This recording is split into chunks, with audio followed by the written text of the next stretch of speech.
Assalamualaikum warahmatullahi wabarakatuh. Salam sejahtera, selamat pagi.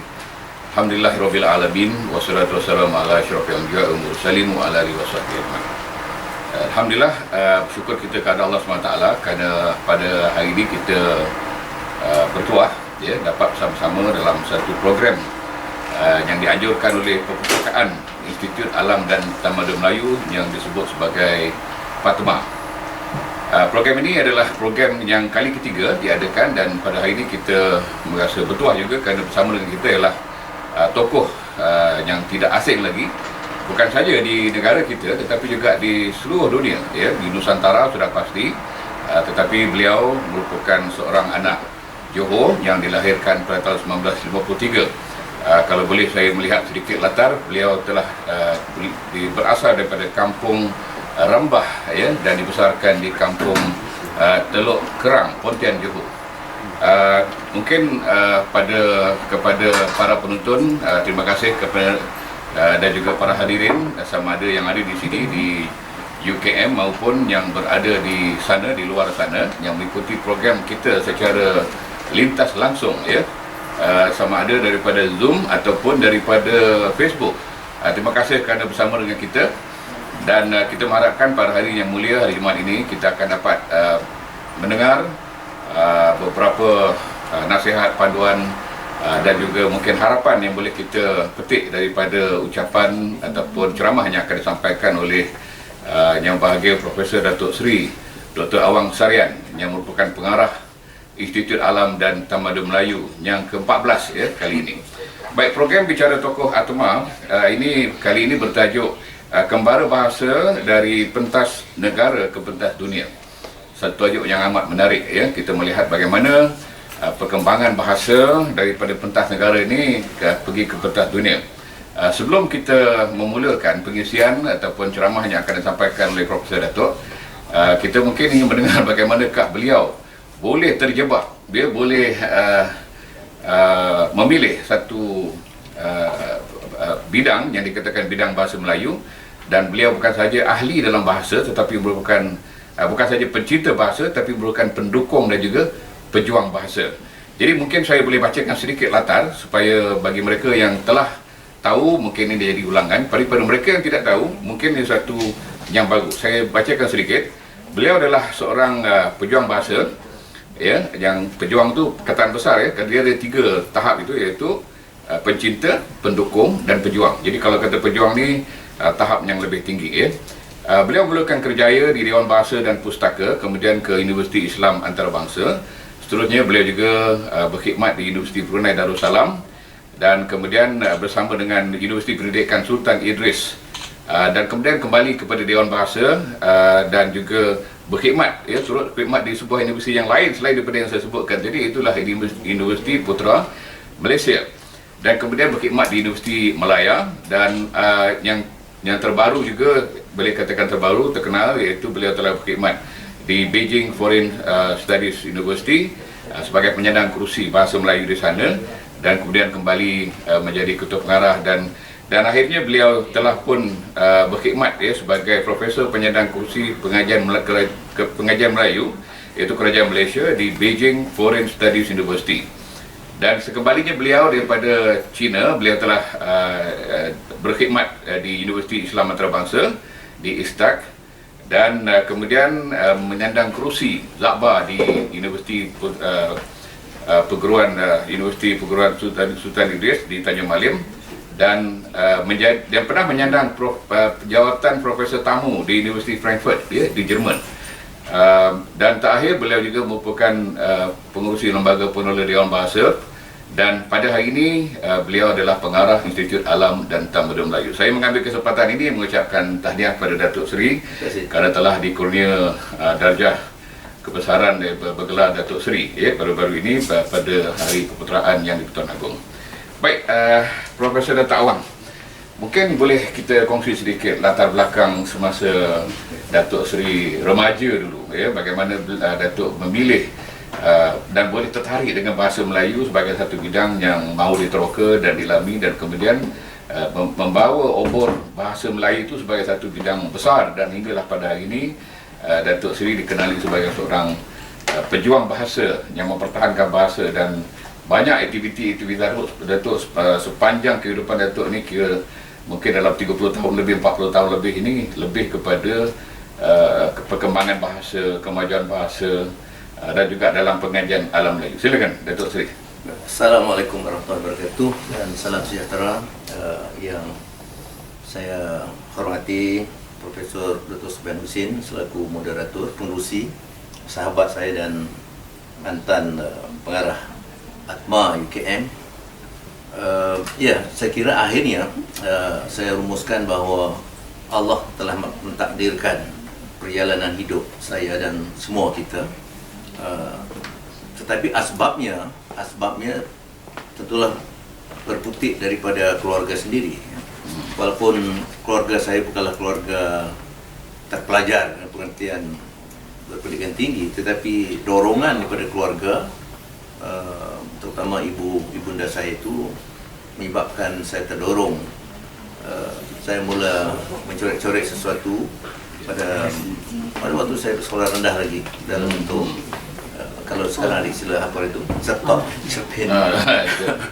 kontot ya. Kontot. Jadi itu saya sudah mulakan mencoret-coret, tetapi waktu itu tidak ada wadah, mana surat kabar majalah pun tak pernah sampai di rumah, tak perlu, dan kita tidak tahu pun ada itu. Tetapi alhamdulillah dengan saya kata itu sebagai asbab, dan di sekolah alhamdulillah saya yang paling tampak waktu saya tingkatan 1, bila saya menjawab soalan atau mengarang esei itu seringkali mendapat pujian pada guru, termasuk bidang sains. Jadi seorang guru sains saya, Cikgu Zain Hitam namanya. Saya waktu saya masih ingat dalam kimia saya kira soalan misalnya apakah perbezaan antara sebatian dengan larutan. Jadi saya menjelaskan perbezaan larutan dan sebatian dalam konteks sebagai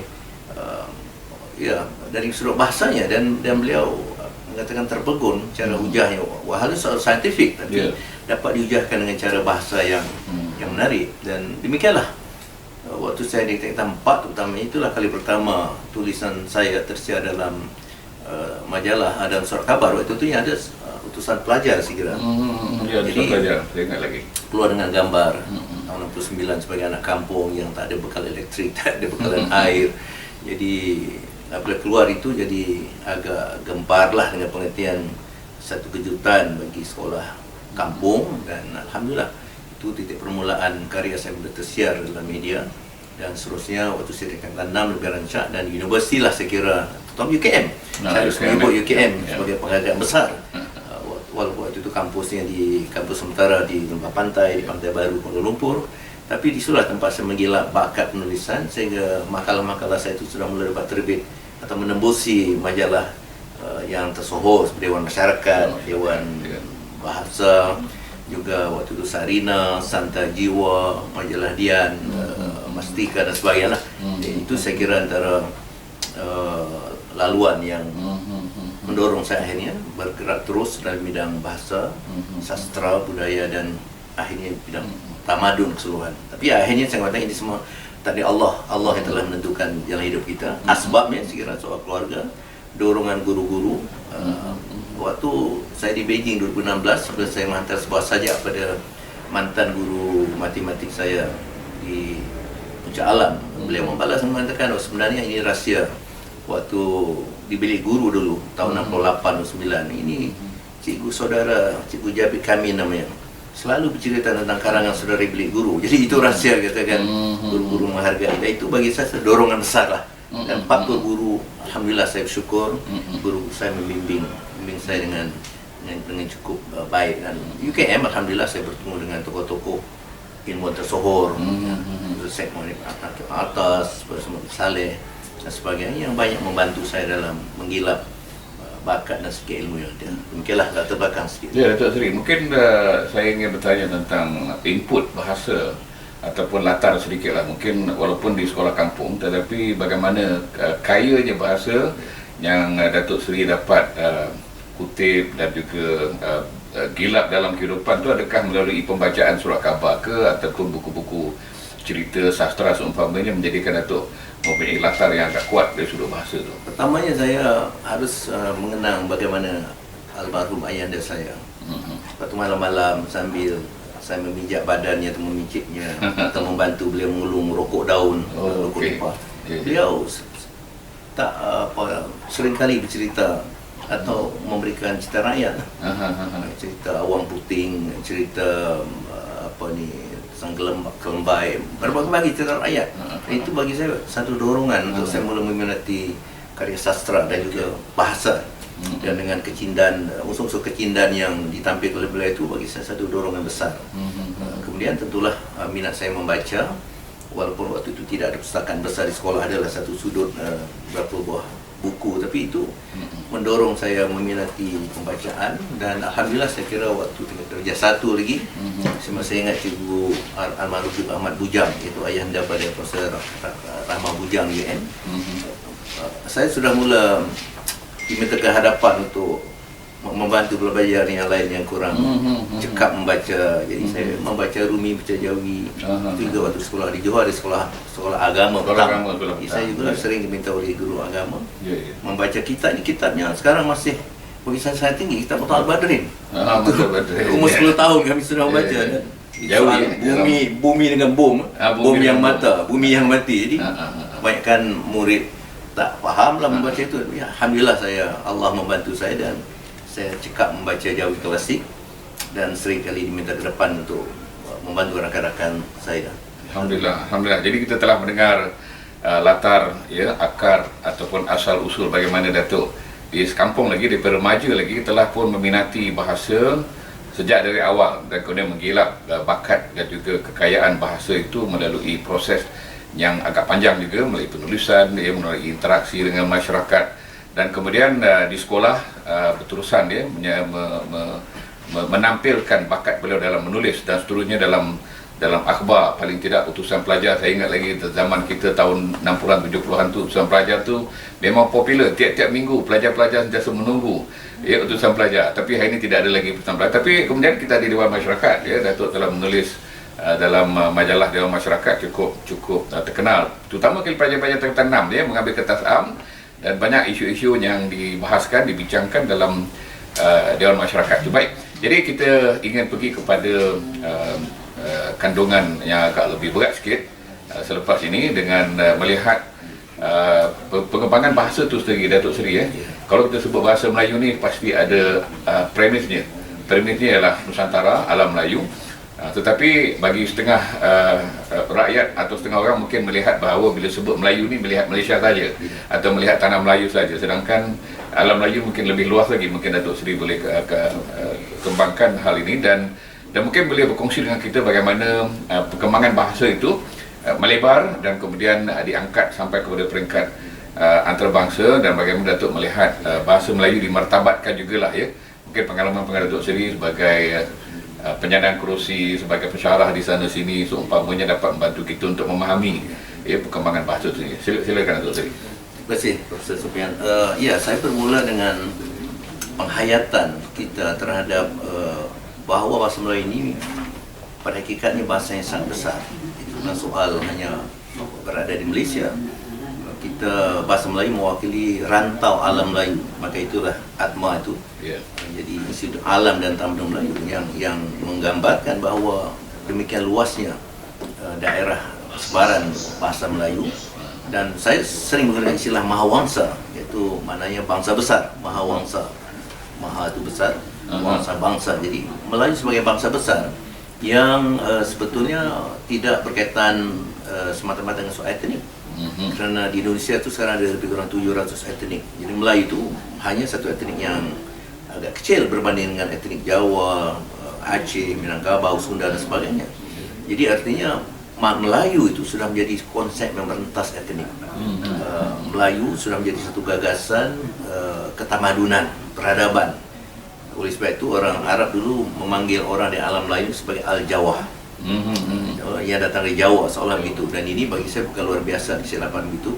Seperti kita sekarang, orang yang berkulit seperti albino begitu, semua kita kata orang putih, walhal belum tentu orang Inggeris, orang Skandinavia, orang Jerman, orang Belanda, orang Sweden dan sebagainya. Tapi semua kita kata orang putih, seolah-olah mereka itu semua orang Inggeris.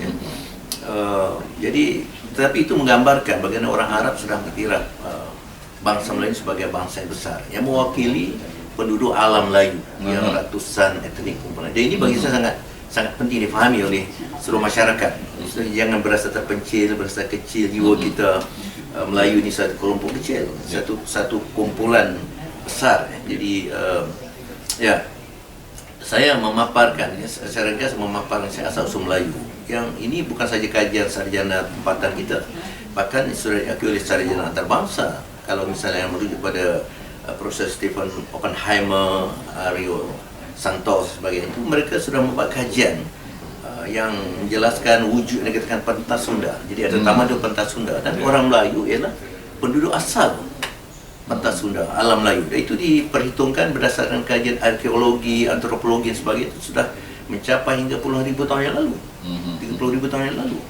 Dan kemudian kita dapati pula satu rujukan yang saya temukan, iaitu apabila kita membaca karya Ibnu Athir Al-Jazari yang mengatakan dalam buku Al-Kamil fi Tarikh, iaitu orang Melayu bernasab dengan Nabi Ibrahim AS melalui perkahwinan baginda dengan Siti Kanturah, itu yang dicari sebagai isteri ketiga.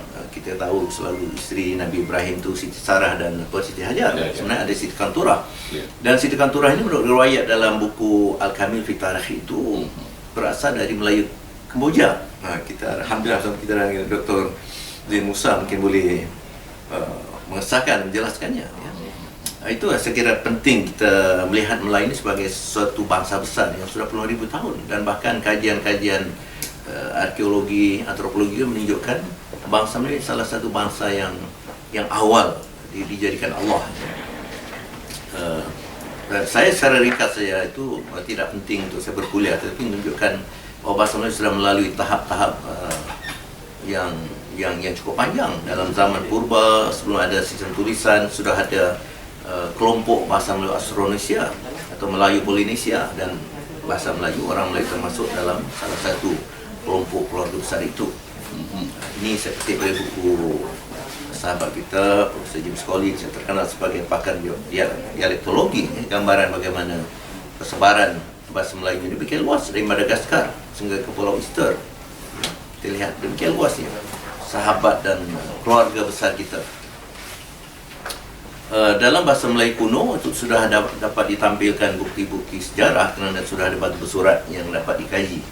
Jadi sebahagiannya itu yang ditemukan di Pulau Jawa, bahkan sewaktu saya membuat tinjauan ilmiah di Kalimantan, sudah ada batu bersurat abad keempat Nusantara Palawa, dan pada zaman kerajaan yang lebih tua, kerajaan Champa, kerajaan Khmer, kerajaan Langkasuka, dan kemudian menanjak pada zaman Sriwijaya pada abad ke-7, dan waktu itulah bahasa Melayu sudah pun menjadi bahasa pengajian agama. Jadi ini sebenarnya dilaporkan oleh pendeta Buddha yang masyhur, iaitu I Ching, yang diutus oleh Maharaja Dimitri Setang dalam perjalanan beliau ke India untuk mendalami agama Buddha. 6 bulan beliau bermukim di Foshe, di ibu negara Sriwijaya.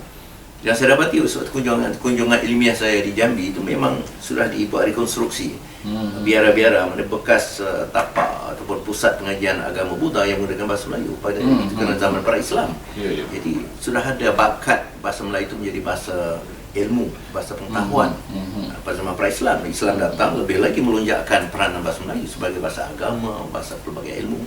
Dan juga waktu itu sudah dikenal pasti bahasa Melayu sebagai bahasa pentadbiran. Jadi maksud dia tu tadi, walaupun dalam tulisan yang ketika itu sama ada tulisan Palava ataupun Rencong dan seumpamanya, walaupun tulisan tu agak asing pada kita, tetapi bahasa tu adalah bahasa Melayu. Ya, bahasa Melayu. Okey, bukan bahasa Tamil atau bahasa lain, bahasa Melayu ditulis menggunakan sistem abjad.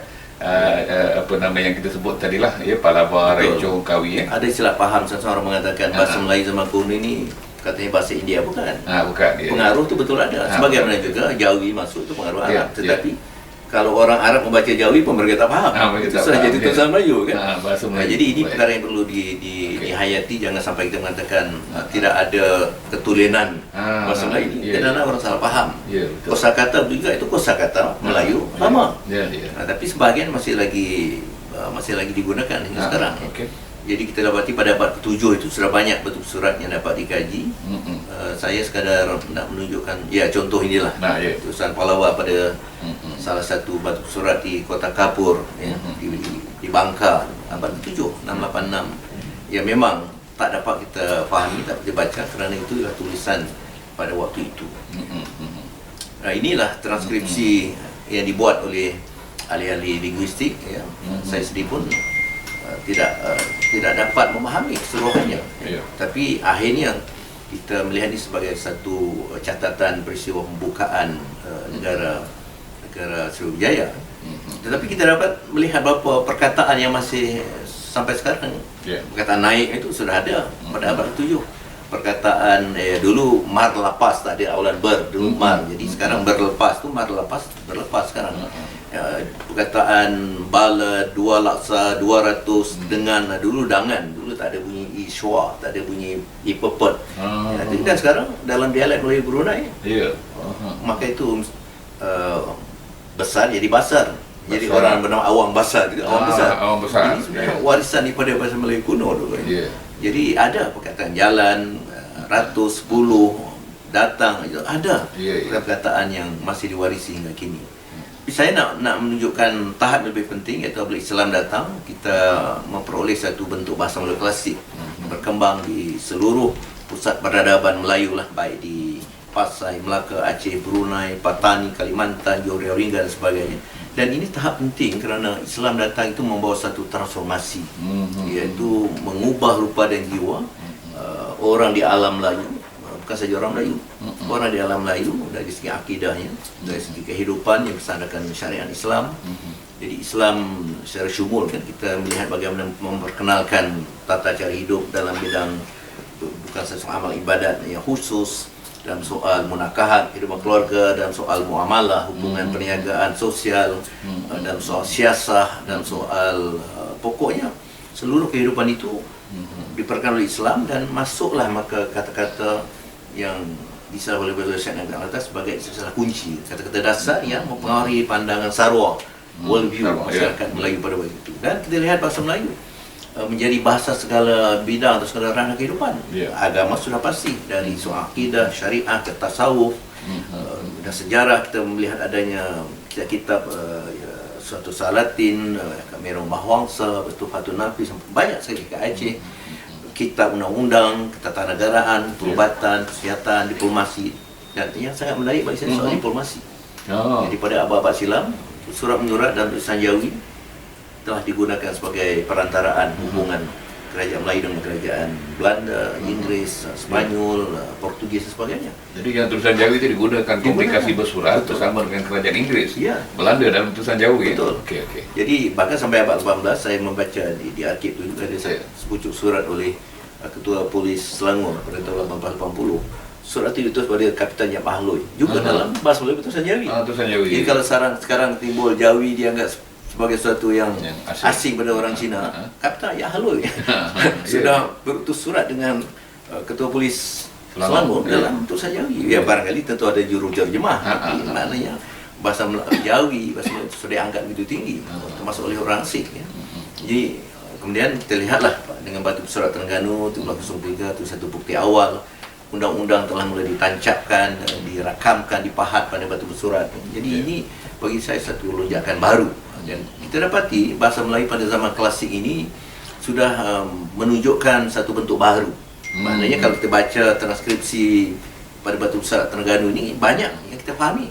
Kita dapat menangkap maksudnya. Ini semua undang-undang berkaitan dengan hudud, undang-undang undang-undang Islam. Banyak perkataan dan wacana pun. Dan ini bagi satu peralihan penting daripada bahasa yang tak dapat dipahami sekarang, iaitu bahasa pada batu surat. Kita membaca tulisan Jawi pada hikayat, pada kitab-kitab lama itu, alhamdulillah dapat dipahami, tentulah dengan bantuan kamus, dengan bantuan penerangan, kerana bahasa itu lenggonya lenggo klasik. Dan saya nak menunjukkan misalnya catatan orang asing, kehebatan bahasa Melayu. Van Scotton mengatakan bahasa Melayu itu pada abad 16 bahasa yang sangat harum. Dan dianggap bahasa yang paling dihormati antara bahasa-bahasa di negeri timur. Sehingga katanya orang yang tidak tahu bahasa Melayu ni, alam Melayu ni, sama orang yang tidak tahu akan bahasa Perancis. di negeri Belanda bersama itu, kerana bangsa orang Belanda. Demikian juga François Valentin yang mengatakan bahasa Melayu itu bahasa yang sangat luas digunakan dan setara dengan bahasa Perancis dan Latin di Eropah pada abad yang sama. Ini berdasarkan kajian François Valentin terhadap sejarah Asia Tenggara termasuk alam Melayu tentang kesetaraan bahasa Melayu pada abad 16 dengan bahasa Perancis dan bahasa Latin. Kita tahulah bahasa Latin, Perancis pada abad 16 dan seterusnya itu bahasa ilmu, bahasa undang-undang, bahasa puisi dan sebagainya. Jadi begitu. Dan ini kalau kita katakan dakwaan kita orang Melayu, mungkin katakan soal berat sebelah, bias, tapi ini yang bercakap bukannya orang Melayu, sarjana yang mengkaji sejarah secara objektif. Demikianlah pada abad baru, saya mengatakan terutamanya kerana bahasa Melayu itu menjadi satu alat dalam proses pembinaan negara. Kita tahulah di seluruh dunia kita proses nation building. Jadi bahasa satu unsur yang penting dalam pembinaan negara.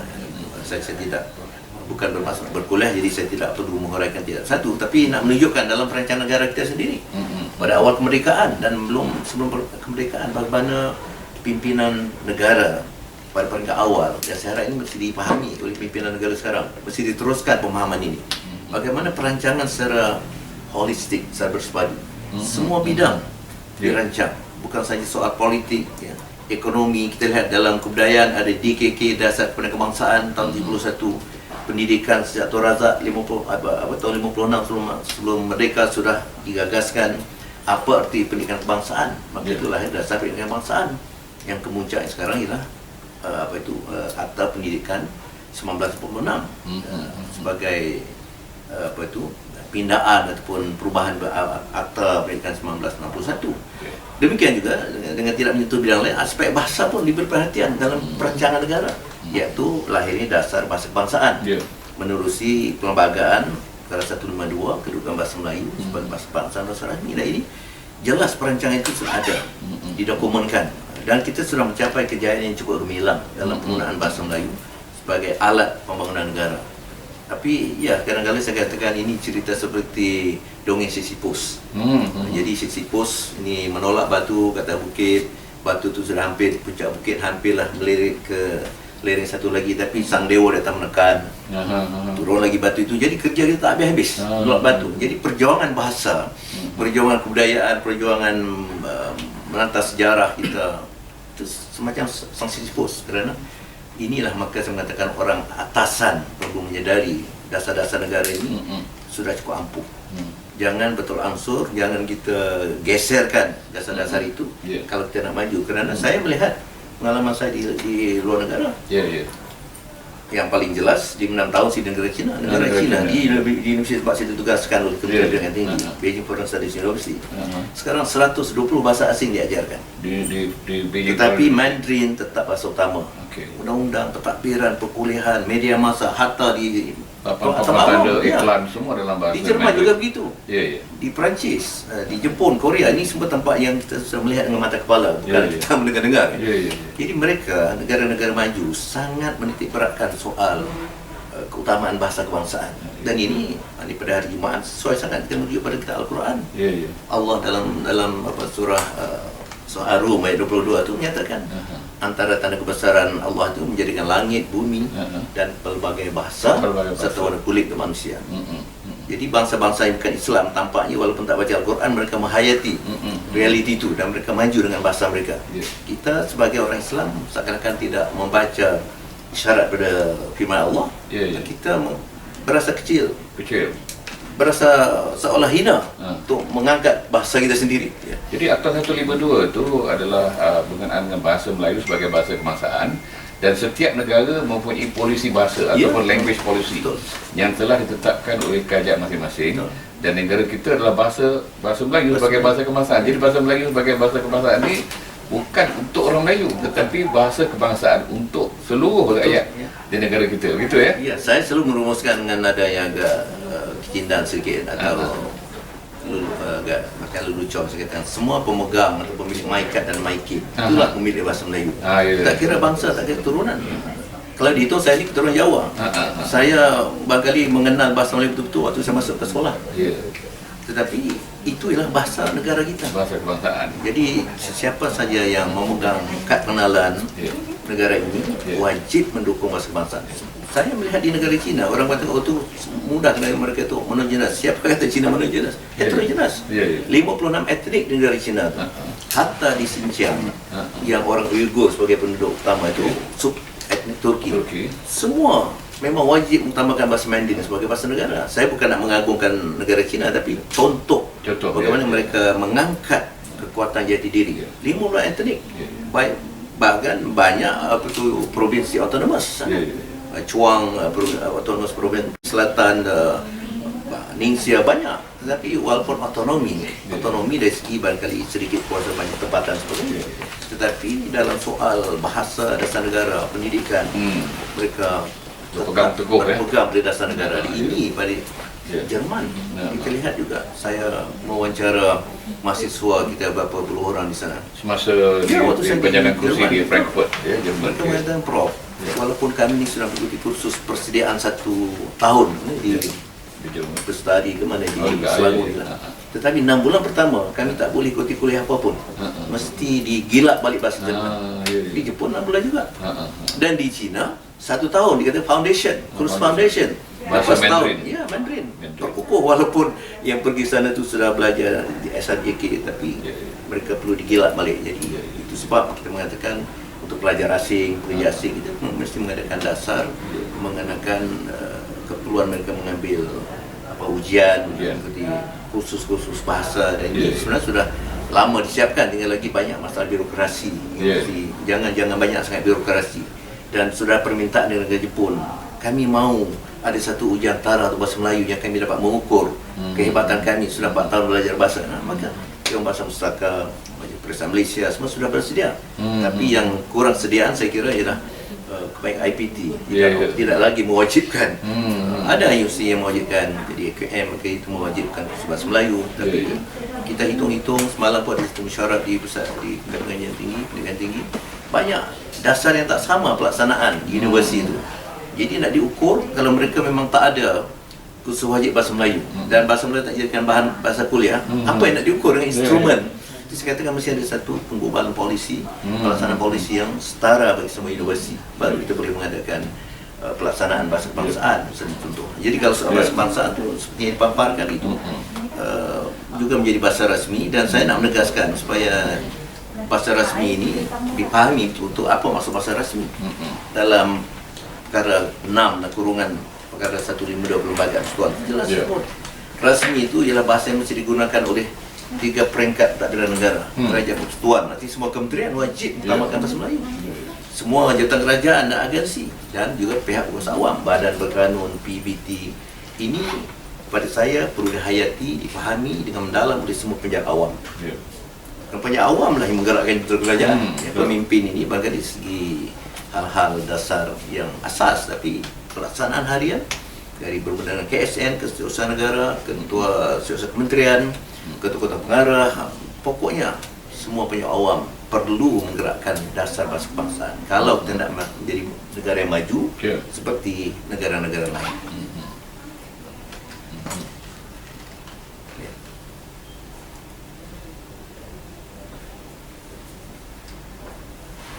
Ini saya hanya bercerita sedikit tentang masalah kita dalam negara kita lah, kerana sebagai bahasa kebangsaan saya katakan bahasa Melayu belum digunakan dengan sewajarnya untuk memenuhi makna lambang kedaulatan negara. Kita ada banyak lambang negara, bendera kebangsaan, jarum gemilang, lagu kebangsaan. Tapi kita perhatikan, kalau bendera jarum gemilang dinaikkan, semua orang hormat. Lagu kebangsaan didendangkan, dimainkan secara instrumental pun semua orang bangun berdiri. Kerana itu lambang negara. Bahasa kebangsaan malah lambang yang bersifat rohaniah. Seperti kata almarhum Tun Abdul Rahman Putra dalam ucapan kemerdekaan, negara tanpa bahasa kebangsaan ibarat jasad tanpa roh. Nah, ini satu pernyataan, ungkapan yang sangat penting.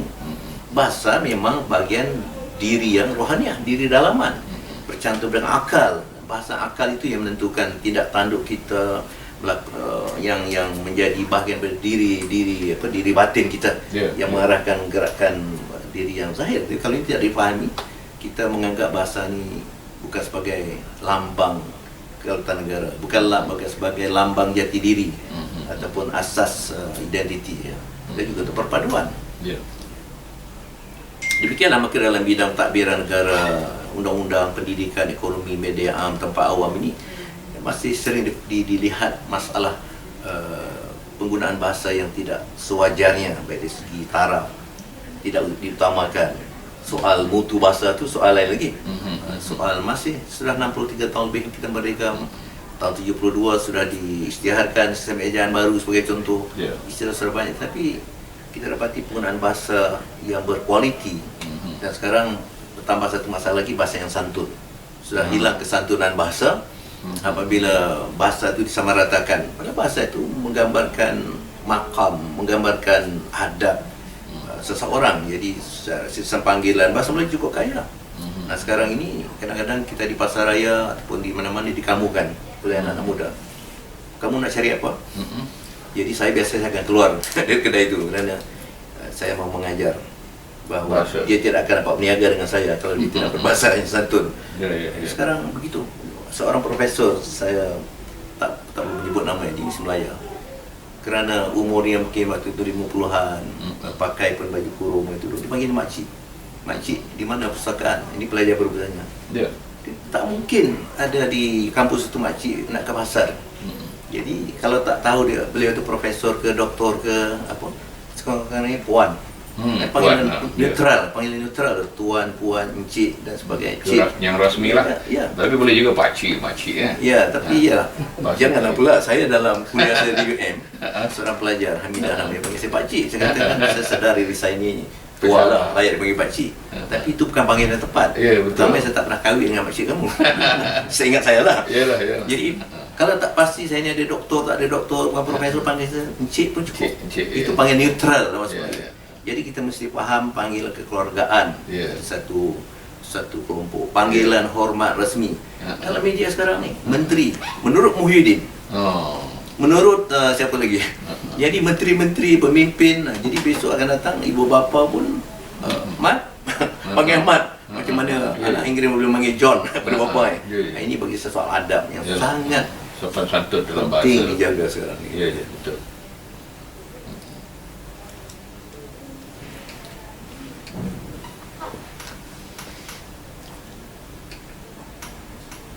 Ya, saya mungkin dalam perkembangan tajuk kembara pencinta bahasa.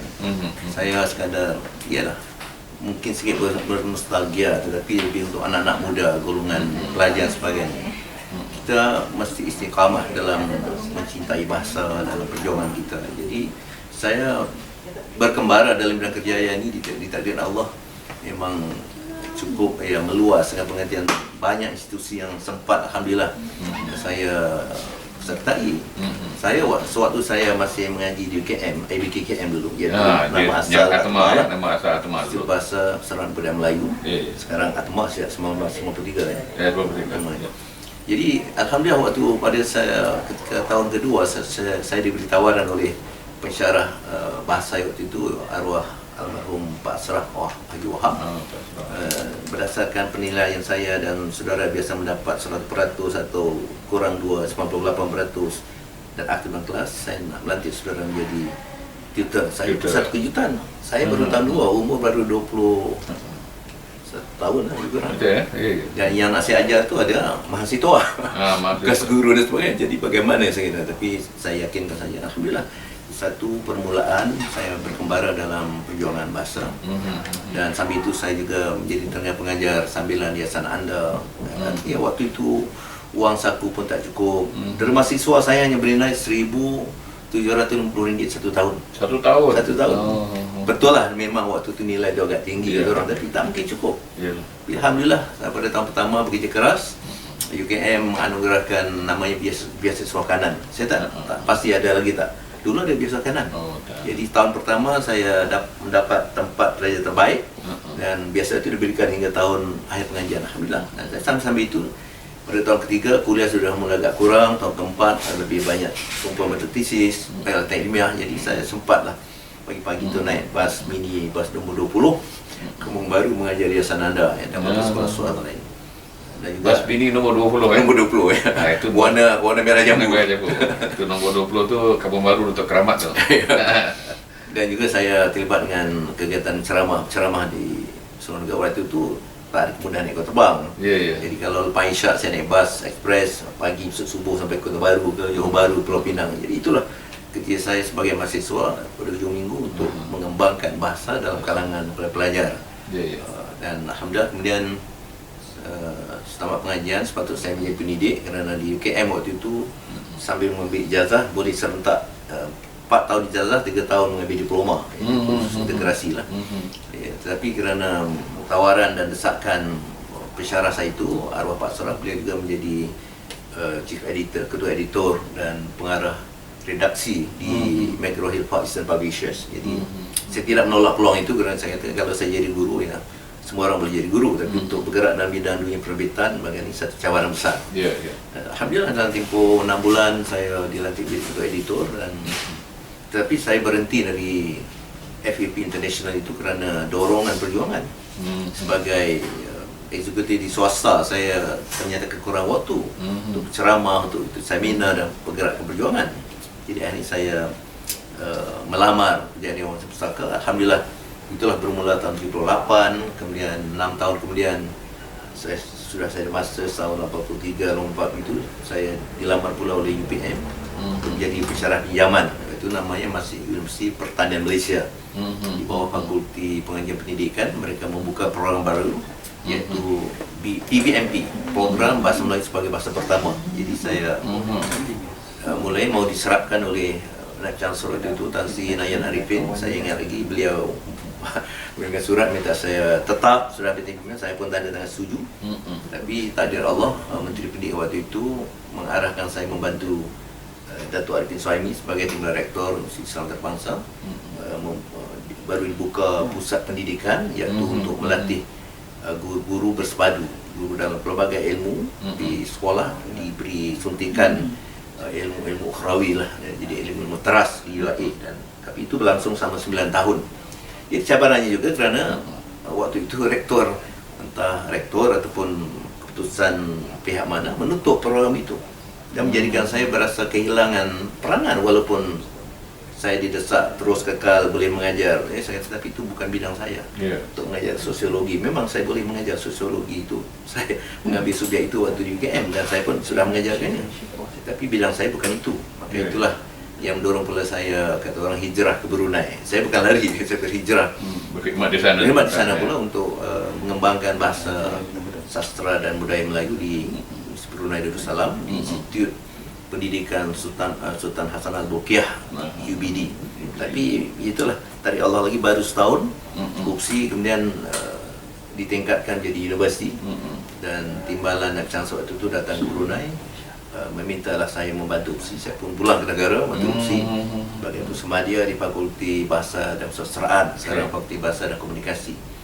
Tapi begitu jugalah nasib ataupun tadi Allah, baru setahun di opsi, Dewan Bahasa Pustaka memerlukan khidmat saya semula sebagai pengarah Jabatan Bahasa kerana telah berlaku kekosongan selama setahun kurang itu. Setelah 5 tahun saya menjadi pengarah Jabatan Bahasa Dewan. Saya sekali lagi diberi tawaran oleh pihak UPM, tapi di bawah Fakulti Bahasa dan Bahasa Moden dan Komunikasi untuk menjadi profesor penuh. Bagi saya ini satu penghormatan, tidak mudah menjadi profesor penuh. Jadi ya, saya walaupun di Dewan Bahasa saya sudah mendapat taraf JUSA C, masuk ke universiti untuk meneruskan perjuangan dalam bidang akademik, kerana kepada mahasiswa sekira kita dapat menjanakan sejumlah besar mahasiswa dengan perjuangan bahasa, kebudayaan dan pendidikan kebangsaan. Jadi begitulah. Sudah itu saya dilamar pula oleh Akademi Pengajian Melayu UM. Di Akademi Pengajian Melayu pada zaman Datuk Zainal Abidin Borhan sebagai pengarah. Dan disitulah saya dipilih oleh Kementerian Pengajian Tinggi. Waktu itu menterinya adalah Datuk Seri Mustafa Muhammad, dan saya dihantar ke Beijing Foreign Studies University selama 3 tahun setengah.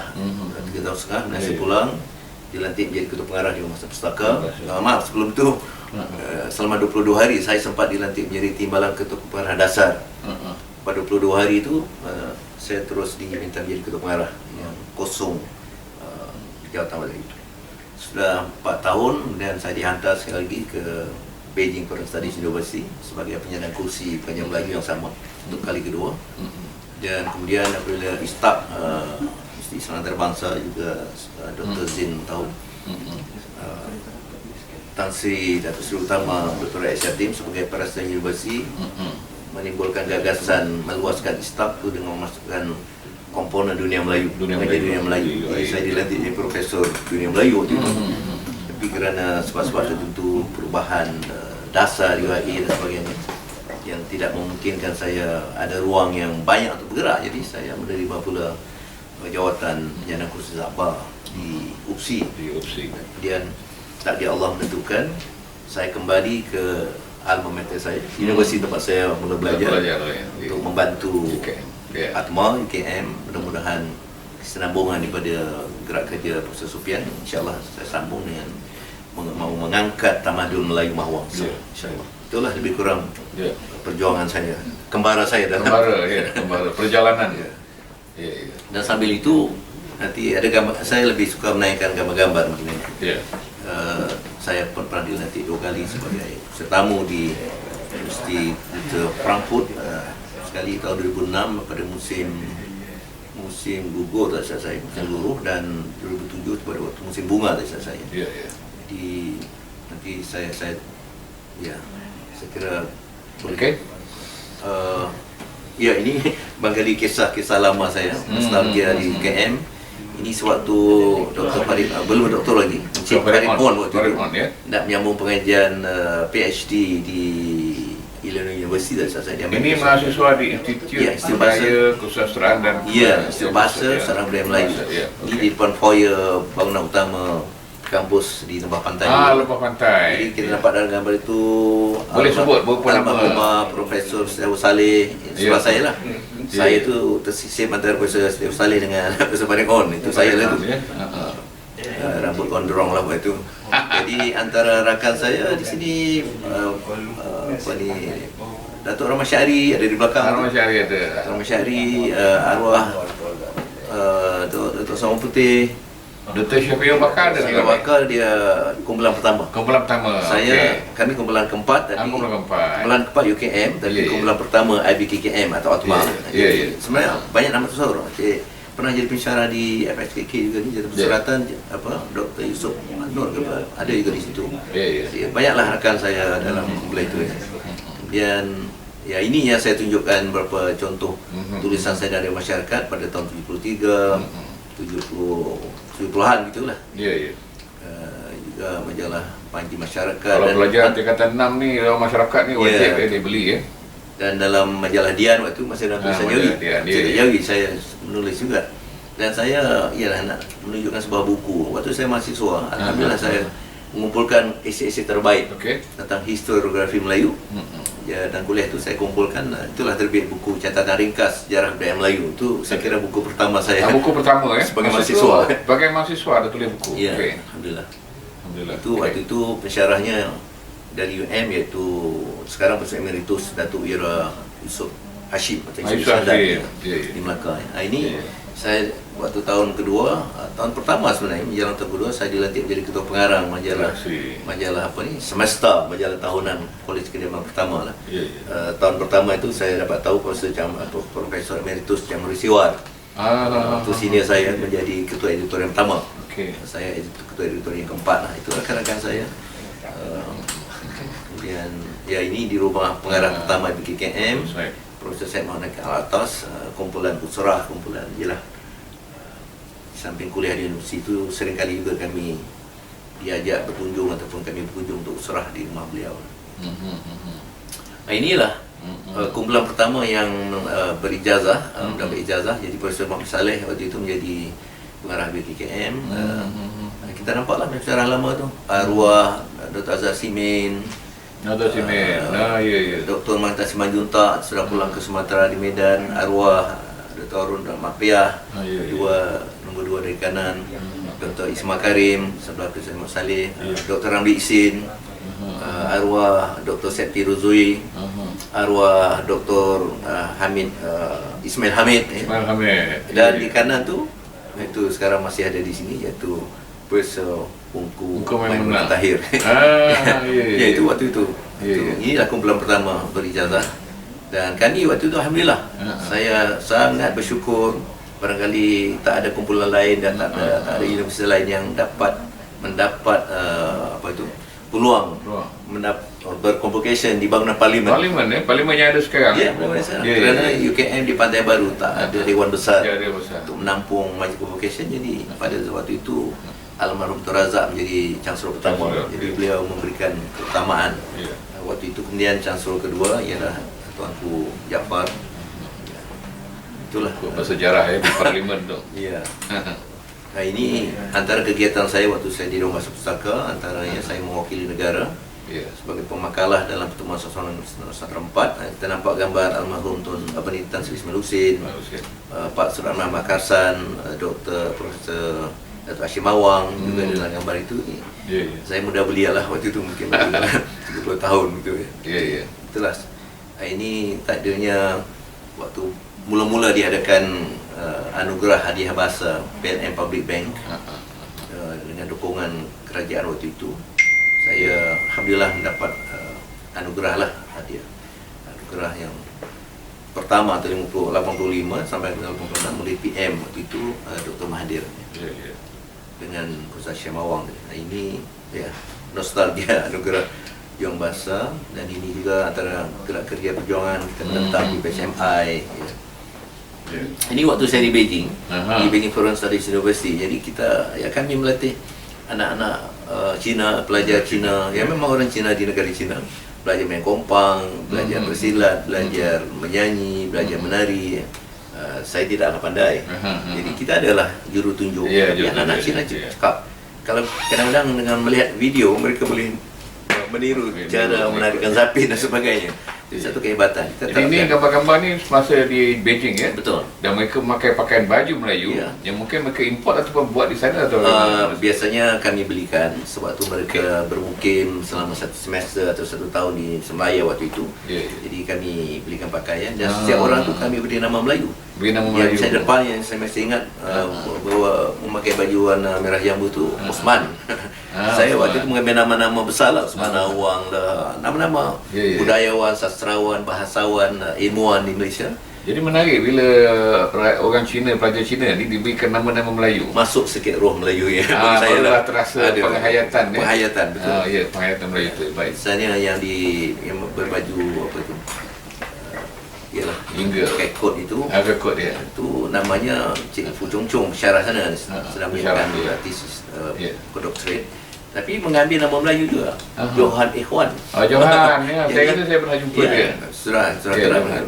Dan Nuriah ni yang megang-megang manggar paling kiri itu pernah menjadi Johan pidato antarabangsa Piala Perdana Menteri tahun 2010. Waktu itu alhamdulillah, sebetulnya baru pada tahun kedua, pada semester kedua.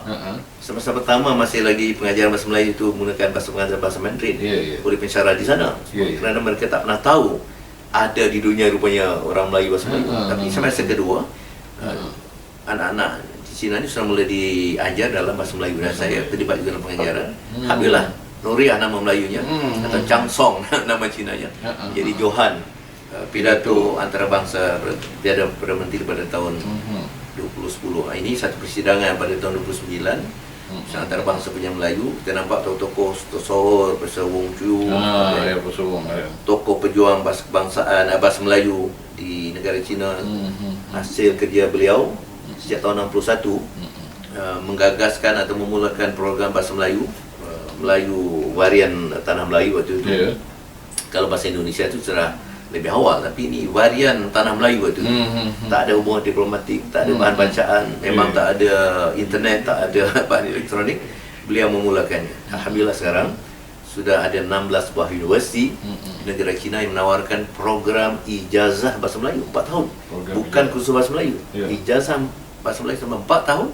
Sudah ada 16 buah universiti dan jumlahnya akan bertambah dari waktu ke waktu dengan pesat kerana hubungan baik antara negara China dengan Malaysia, juga dalam hubungan inisiatif obor, inisiatif jalur dan laluan ya. Tadi Datuk Seri sebut berapa 16 buah universiti di negara China menawarkan program ijazah bahasa Melayu. Ijazah bahasa Melayu. Ya, bukannya kursus bahasa Melayu. Ijazah bahasa Melayu. Lagi mulanya akan bertambah. Dan kami pada tahun 4 Januari 2019 dalam satu keserangan meja bulat di Beijing dengan dukungan juga Jabatan Pendidikan Malaysia di Kedutaan Malaysia di Beijing, kami menubuhkan satu keputusan tetap, sekretariat tetap pengembangan bahasa Melayu di China yang menggabungkan semua universiti dengan sekretariat tetap didukung oleh Kedutaan Malaysia dan saya menjadi salah seorang penasihat. InsyaAllah itu satu kaedah yang dapat mengembangkan pengajian Melayu, bahasa Melayu, sastra Melayu dan sebagainya di negara China. Dan itu saya kira kaedah yang mesti kita buat juga di negara-negara lain. Saya kira ni Pak yang Singapura ni pernah menjadi karyan tamu di Atman dan beliau pernah mendapat ijazah doktor kehormat daripada kamus yang cukup hebat, penyusun kamus yang cukup hebat lah. Ya, ini sewaktu saya memberikan ceramah di Universiti Komunikasi China China Communication University, jadi mereka juga ada jurusan bahasa Melayu 4 tahun. Saya di Guangdong Foreign Studies University berkelana dengan Bahasa Wu, kami berkembara lah. Ini tahun 2008 Ini ya 2008 okey. Waktu saya mula menyandang kursi penyiar Melayu di Beijing. Ini antara gerakan saya untuk menjalin hubungan antara negara China dengan Malaysia, khususnya melalui inisiatif Jalur dan Laluan, iaitu laluan inisiatif Laluan Sutra. Jadi pergerakan saya bukan terlibat untuk bukan untuk mendukung soal inisiatif itu negara China, tetapi nak menyedarkan bahawa hubungan ini hendaklah dijalin sebagaimana hubungan yang berlaku pada abad 15 zaman dinasti Ming dengan Kerajaan Melaka. Waktu itu Laksamana Cheng He atau Cheng Ho di sini 7 kali memimpin misi armada yang cukup besar sehingga 280,000 jumlah anak kapal ni. Dan kalau ada niat nak menaklukkan Melaka dan sebagainya, memang sudah boleh berlaku. Tetapi semangat persahabatan dan Allah mentakdirkan dinasti Ming mengutus Laksamana Cheng He, seorang Muslim yang sangat warak, yang sangat takwa tinggi, ketakwaan sangat tinggi, dan merupakan nasabnya dengan jalur Nabi Muhammad SAW. Ini yang ke-37 kajian telah dibuat bersegalun ialah pada Khalifah Ali Khalid. Jadi saya menimbulkan semangat itu. Kita mau bekerjasama dengan China, tapi mesti ada semangat. Kalau kata orang sekarang, situasi menang-menang, win-win situation, bukan satu bentuk hegemoni. Itu juga saya jelaskan. Negara China, saya dalam forum peringkat tinggi ASEAN China, saya menegakkan itu.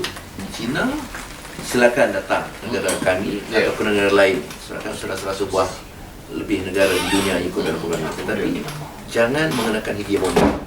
Jadikan ini sebagai jalan persahabatan. Sebagaimana Anda dulu yang steaming dulu menjalin persahabatan dengan begitu baik dengan Kerajaan Melayu, Melaka dan sebagainya di Indonesia, di Pulau Jawa dan sebagainya. Itu semangat yang mesti dipertahankan. Itu misi saya lah.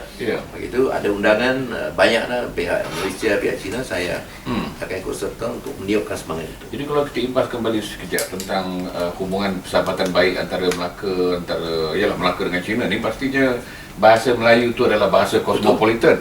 Di mana pedagang-pedagang daripada sebelah Timur Tengah, daripada India, Pakistan, daripada Merata datang ke kawasan Nusantara ni mestilah boleh berbahasa Melayu. Maka itu dalam Salatul Salatin atau sejarah Melayu disebut lebih kurang 80 kumpulan etnik di Melaka. Tapi justru bahasa Melayu yang jadi bahasa perhubungan. Jadi semua etnik yang datang itu menghormati bahasa Melayu. Keadaannya sekarang mesti begitu. Siapapun yang datang ke Malaysia, terutama sudah jadi warga negara, hormati bahasa Melayu. Dulu mereka tak jadi warga negara pun. Ada maikat mesti boleh berbahasa Melayu. Dulu mereka tak jadi warga negara Melaka pun, tapi tetap menghormati bahasa Melayu. Dan bagaimana dinasti Ming menghormati bahasa Melayu sehingga ditubuhkan dua badan. Satu badan Tan Tan Shau, iaitu badan yang dikatakan badan juru terjemah atau sekarang ada terjemah dan interpretasi. Mereka dah ada.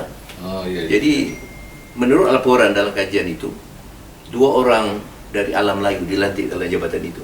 Satu untuk Melaka, satu untuk Sumatera. Yang fasih bahasa Melayu, fasih bahasa Cina. Lanjutan diadakan, ditubuhkan Akademi Pengajian Asing. Inilah asas negara China sekarang, menubuhkan banyak universiti pengajian asing. Matlamat mereka, saya bertanya pada presiden saya waktu itu, apa tujuan tuan memperkenalkan bahasa asing demikian banyak ni? Dia kata, kita tak berminat jadi polis dunia seperti Amerika, minat kita ekonomi. Minat kami ekonomi. Apabila kami menguasai bahasa anda, berarti kami menguasai sastra anda, undang-undang anda, sistem politik anda, sosiologi anda, agama anda, semua kami kuasai. Ada peluang kami masuk, dan sekarang sudah terbukti hampir seluruh Afrika sudah di bawah, boleh katakan, kuasa ekonomi China. Sri Lanka, Pakistan. Jadi ambil itu, saya kata upaya-upaya juga, jangan kita tertakluk, kita mesti dalam konteks setara. Jangan kita menaklukkan diri. Itu juga saya ingat kepada rakan-rakan di China. Jadi kemudian kemuncak daripada pengajian asing, dan menariknya dalam jabatan pengajian asing itu bahasa Melayu diletakkan dalam jabatan bahasa Islam. Maknanya dinasti Ming, Mahajam Ming waktu itu sudah mengiktiraf bahasa Melayu sebagai bahasa Islam.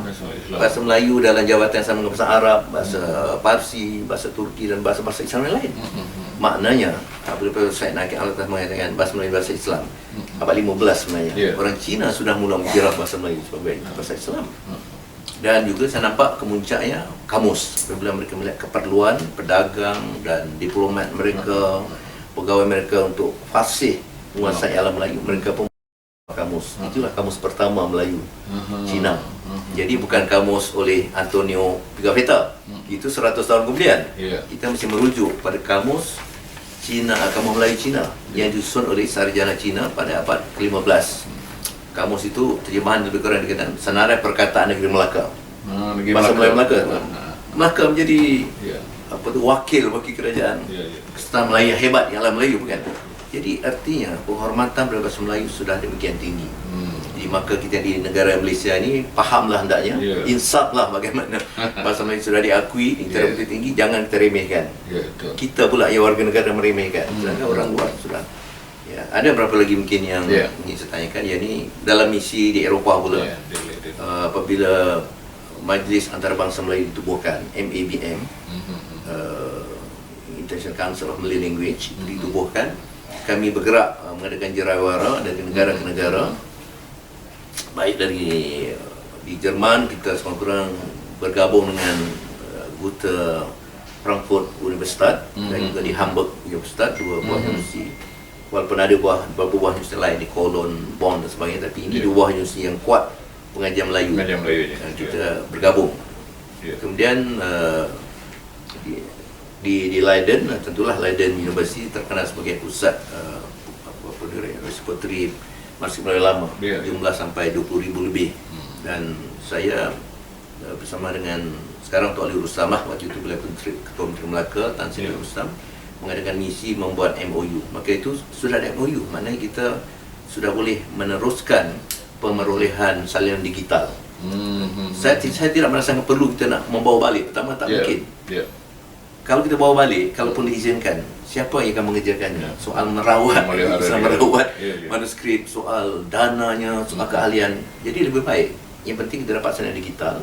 Kita kerjakan beranalisis manuskrip itu, mengangkat pelbagai bidang persenjataan, perubatan, baik unsur undang-undang, sejarahan, perdagangan, itu semua. Tahun 2009 di Frankfurt itu diadakan persidangan antarabangsa khas tentang perdagangan antarabangsa berdasarkan manuskrip Melayu lama. Maknanya itu semua sudah diceritakan.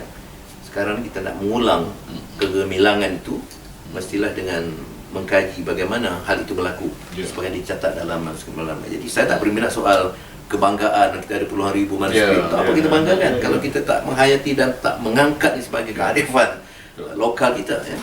Kemudian di British Library juga kita ada kerjasama dengan sahabat di sana, Datuk Dr. Annabel. Bahkan di Manchester juga kami ada pernah membuat kursus bahasa Melayu. Dan di situ juga ada manuskrip Melayu yang dapat saya lihat. Di Australia kita juga melakukan pengembangan sangat menarik. Saya mewawancara pengarah Jabatan Pendidikan Victoria di Victoria State, itu di Melbourne sebagai ibu negerinya itu. Menurut laporan beliau ada 120,000 orang pelajar bahasa Melayu termasuk Badan Indonesia 20,000 orang. dari peringkat rendah ni. Peringkat rendah ni. Ya. Peringkat Ya, ya. rendah hingga peringkat yang tinggi. Itu menakjubkan angka tu. Walaupun termasuk Badan Indonesia. Badan Tapi Indonesia. saya juga bertemu dengan Puan Hasnah. Ada beberapa orang lagi yang mengajar di Akademi Tentera, ada juga mengajar di sekolah di sana. Jadi kami usahakan mengadakan kursus singkat pedagogi lah bagian pengajaran bahasa berkesan. Saya waktu itu pengajar bahasa membawa Profesor Isa Harun sebagai contoh untuk yang memberikan sedikit taklimat bagian pengajaran bahasa Melayu lebih berkesan. Ini dan di Perangkut saya dengan sebagai tamu. Alhamdulillah saya waktu itu diberi amanah untuk menyelesaikan kursus 1 semester dan 1 bulan tentang linguistik Melayu lah, dari 6 jam 1 hari saya bekerja ya. 6 jam sehari ya. Aspek linguistik sampai aspek sastra budayanya, sejarahnya. Alhamdulillah saya kira ada 25 orang waktu itu. Tapi mereka ni dalam jurusan pengajian Asia Tenggara. Okey. Namun diwajibkan mengambil kursus berkaitan dengan linguistik Melayu. Waktu itu Profesor Baron Otoffel yang juga pernah menjadi dia pernah datang ke kursus sini. tamu di Atma. Beliau sangat menitik beratkan penguasaan linguistik Melayu. Jadi alhamdulillah saya kira ini contohlah di kelas tempat saya memberikan kuliah intensif. Di Seoul, Korea Selatan pernah kami adakan seminar antarabangsa Asia Timur dan Dunia Melayu. Tampak juga tadi Profesor di SOAS di London. Profesor Ulrich Kratz ya. Profesor Chung juga. Ini saya menerima setelah saya kembali ke Malaysia kepada Dewan Bahasa Pustaka. Mereka menganugerahkan Profesor Kehormat bidang pendidikan bahasa dan kebudayaan, dan dengan pengundaan ini kata mereka saya sudah diterima menjadi warga BFSU. Dan bila-bila masa boleh datang untuk memberikan kuliah ataupun mengadakan pendidikan. Nah, ini insyaAllah Atma kita akan manfaatkan laluan ini supaya Atma melakukan kolaborasi penyelidikan, pertukaran kepakaran dengan Beijing Foreign Studies University dan beberapa institusi lain lah yang saya pernah dilantik juga menjadi perunding, juga menjadi profesor terbang seperti di Guangxi University for Nationalities itu di Bandar Nanning. Di Malaysia ada Nanning, sana pun ada Nanning juga. Tapi ada subdomain Nanning. Nanning. Sini Nanning. Jadi sangat menarik, dan yang bahagian selatan Proses Supian sangat menarik, banyak unsur persamaan. Tapi jangan kita pula tersalah perasan Cina. Cina. Tapi janganlah kita percaya pada mitos bahawa kita ni berasal di sana. Tak betul. Sebenarnya kalau ikut teori yang sudah dikembangkan itu, kita ni bergerak migrasi ke sana ataupun bergerak ke sana. Jadi ada pengaruh. Saya terkejut, saya menonton televisyen di China. Kebetulan itu yang channel bahasa Inggeris satu saja. Yang lain semua channel semua bahasa Cina. Tapi ada satu saluran, dia katakan saluran apa? News channel kalau kurang itu. Itu bahasa Inggeris.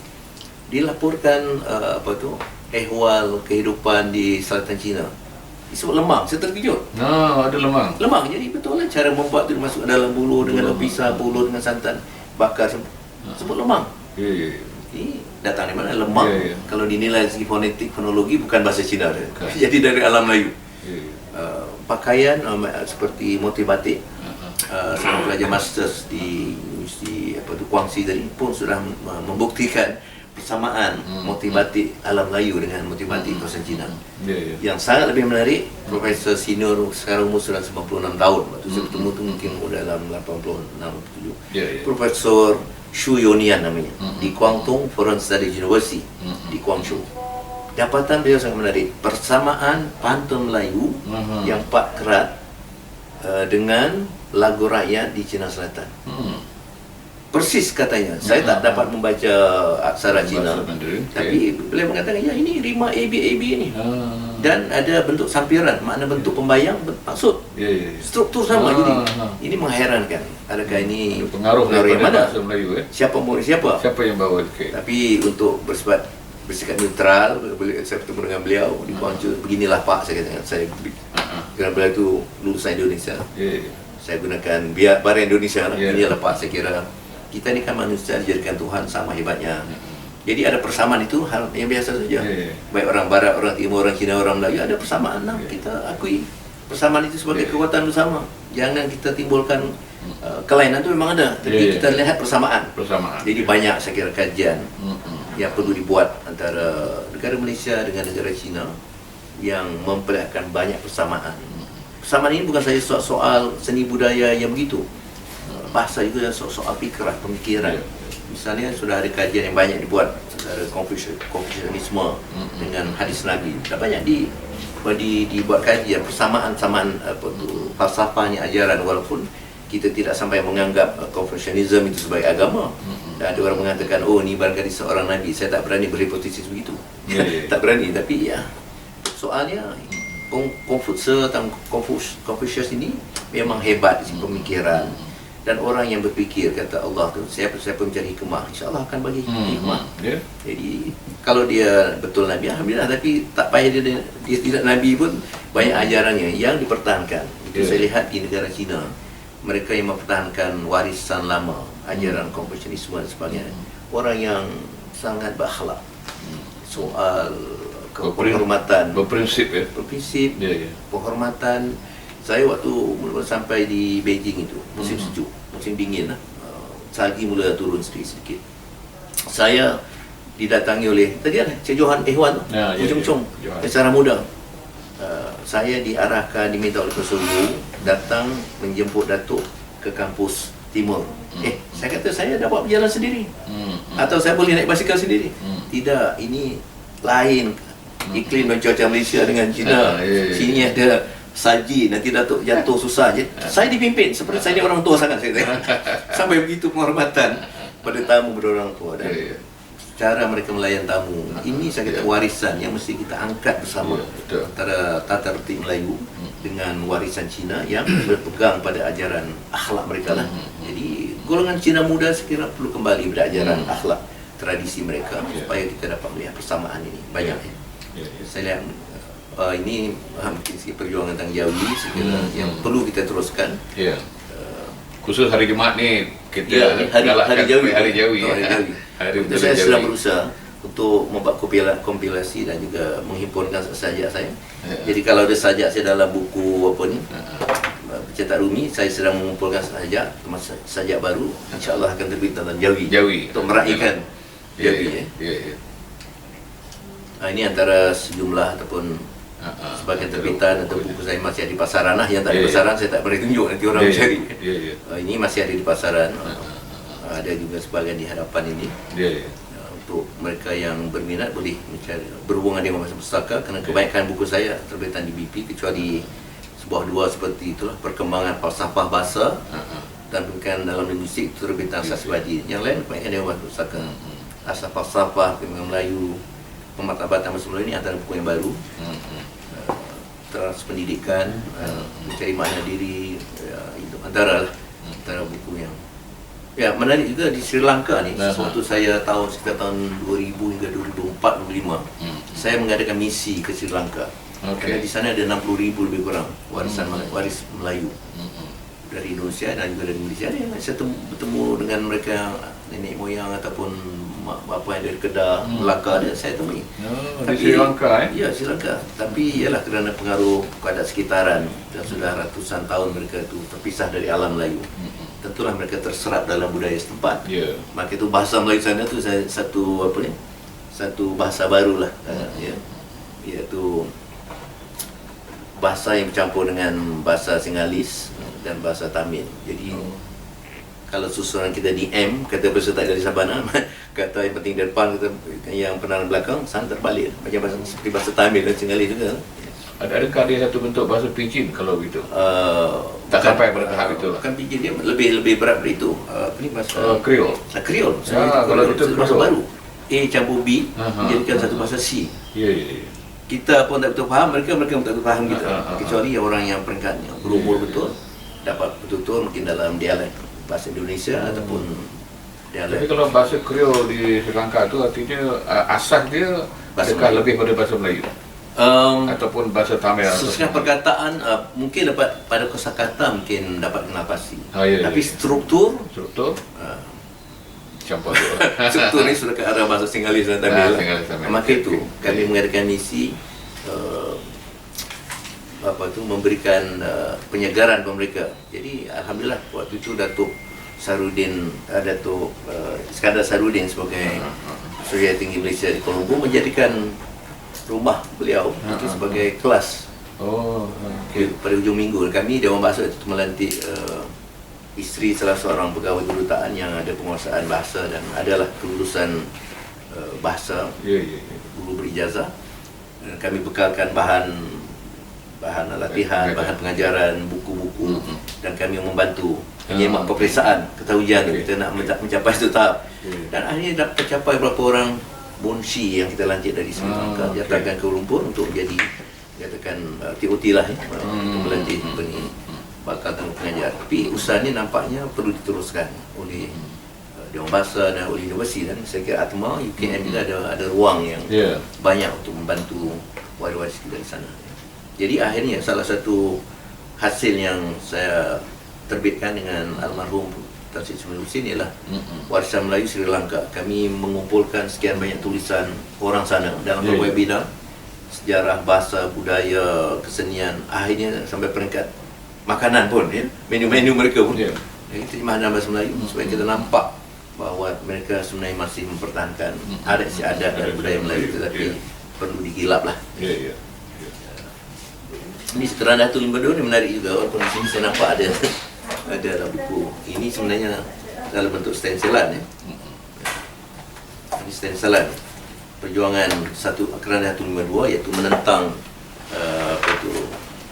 proses melambatkan pelaksanaan bahasa Melayu sebagai bahasa bangsaan, bahasa rasmi.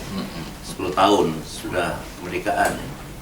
Jadi kemudian tahun 2000 saya beranikan diri, tapi ada ceritanya lah. Kebanyakan pencetak menarik diri kerana ditakuti akan dikenakan tindakan. Tapi saya memberanikan diri, dari seorang sahabat pencetak tu kata, saya nekat, setawakal Prof. Dan alhamdulillah terbitlah buku Perjuangan Terhadap 152. Jadi ini rona-rona dan perjuangan, ada tak banyak orang yang berani. Nak mencetak pun tak berani. Kerana pencetak mungkin juga akan di soal siasat. Yang terakhir itu dua buah puisi saya lah. Puisi yang ketiga insyaAllah nanti dalam tulisan jari. Jadi itulah Prof, saya ringkas kisah cerita. Ada lagi tempat lain juga yang kami laksanakan, iaitu saya katakan di negara Belanda tu kami mengadakan kerjasama dalam soal leksikologi, geografi, kerjasama perkamusan. Jadi itu juga satu peluang besar. Dan yang menarik, apabila di Netherlands itu saya mewawancara seorang profesor, dia kata kami tak ada masalah seperti kamu di negara kamu tentang bahasa Inggeris ni. Di negara kami bahasa Inggeris baru diajarkan berbagai secondary, sekolah menengah. Jadi apa masalahnya? Yang kamu dari tadika dah belajar bahasa Inggeris, masalah. Jadi bukan masalah lama tak lama. Betul, seperti yang kami kita perjuangkan lalu kan. Soal kaedah pengajaran, bahan pengajaran, sukatan pelajaran, guru yang terlatih. Dan tahun 2004 saya dengan PKPM, Persatuan Kebangsaan Pelajar Islam, buat satu kajian ringkas di seluruh negeri, semua negeri negara kita ni kekurangan guru bahasa Inggeris yang option bahasa Inggeris. Tak semestinya orang tahu bercakap bahasa Inggeris boleh maju bahasa Inggeris, soal pedagogi soal lain. Seperti juga bahasa Melayu, tak semestinya orang Melayu pandai jadi guru bahasa. Ini mesti ada training, ada latihan pedagogi, latihan kandungan bahasa. Pokoknya ini bukan soal, ini profesional. Jadi ini yang perlu diberi perhatian oleh Kementerian Pendidikan. Jadi kita menolak PBSMI, pengajar bahasa Inggeris, pengajar sains matematik bahasa Inggeris bukan kerana soal menolak bahasa Inggeris. Tak ada sebab menolak bahasa Inggeris. Merujuk pada ayat Surah Ar-Rum ayat 22 tadi, Allah menjadikan bahasa ini semua berbagai kaum, berbagai bangsa. Kita tak perlu menolak mana-mana bahasa, tetapi ini soal yang dikatakan kebijaksanaan. Kita menghormati dan kita katakan mensyukuri nikmat Allah menggunakan kita bahasa itulah yang mesti diimarahkan, dimajukan sebagaimana dibawa oleh bangsa-bangsa dan negara-negara lain. Kalau tidak, kita boleh sampai tahap kufur nikmat lah. Kata la in syakartum la'azidanakum wa la in kafartum in adzabi lasyadid. Kita dalam melihat bahasa sebagai nikmat Allah, dan itulah antara nikmat Allah paling besar. Bahasa, akal fikiran, selain soal fizikal, soal kelengkapan anggota badan. Jadi kalau kita lafaz khalaqnal insana bi ahsani taqwim, antara itu bahasa. Kesempurnaan ciptaan manusia dengan bahasa. Dalam surah Rahman disebut kan, Allah mengajar manusia pandai berwacana, pandai berbahasa. Ini patut disyukuri dengan kita mengimarahkan, memberikan bahasa kita. Bukan kerana taksub, bukan kerana saya orang Melayu semata-mata saya nak masuk, tidak. Ini ialah satu amanah. Amanah agama sebenarnya bagi orang Islam. Yang bukan Islam, ini juga amanah negara sebagai warga negara itu di Perancis. Ini saya menemu Boal, pengarah di Perancis. Menarik, mereka tak ada Dewan Bahasa Pustaka. Hanya sebuah pertubuhan, sebuah persatuan NGO, tapi diberi ikrar oleh kerajaan Perancis sebagai perancang bahasa, Language Planning Agency, dan diberi wibawa. Maka badan itu, saya baca di internet, mengenakan denda berapa ribu euro pada sebuah syarikat yang laman webnya tak mengutamakan bahasa Perancis. Itulah saya kata Dewan Bahasa Pustaka meminta sedikit aspek kekuasaan. Orang tak menghormati bahasa kebangsaan ni, mestilah kita tak turun denda lah. Mungkin dengan amaran dulu, tapi kalau berulang kali sikapnya negatif pada bahasa kebangsaan, mesti ada kaedah. Dari Perancis sangat tegas gitu. Itu dasar kan, dasar bahasa. Dan ini banyak bergantung pada pemerintah. Saya menekankan ini bukan soal kita mengkritik, tapi kita mengingatkan pemerintah. Siapa pun yang memerintah, tak kira lah parti mana, siapa pun yang pemerintah. Dasar negara, Tun Razak sudah meletakkan asas kukuh. Dasar pendidikan kebangsaan, dasar kebangsaan, dasar ekonomi baru. Tiba-tiba kita nak mencari jalan yang tidak tentu arah, tak ketentuan. Kembalilah ke pangkal jalan. Dasar bahasa. Alhamdulillah. Tuan-tuan dan puan sekalian, kita masih berada dalam satu program yang dikenali sebagai Bicara Tokoh ATMA, Bicara Tokoh yang telah dianjurkan oleh Pustakaan Institut Alam dan Tabada Melayu. Dan ini adalah Bicara Tokoh yang kali ketiga, dan kita bersama dengan Yang Berbahagia Profesor Dato' Seri Dr. Awang Sarian, pengarah Institut Alam dan Tabada Melayu. Tadi telah kita mendengar sebahagian panjang lebar berkenaan dengan kembara bahasa. Dan bila sebut kembara bahasa ni, kalau tuan-tuan ingin mengikuti perkembangan kembara bahasa ni ataupun perjalanan Datuk Seri, boleh pergi ke Facebook beliau, iaitu Kembara Bahasa. Klik Kembara Bahasa, insya-Allah bertemu dengan Datuk Seri Awang. Kita lihat ada tiga lah sebenarnya. Ada tiga tapi yang halaman, ada satu yang peribadi itu Awang Sarian Kembara Bahasa.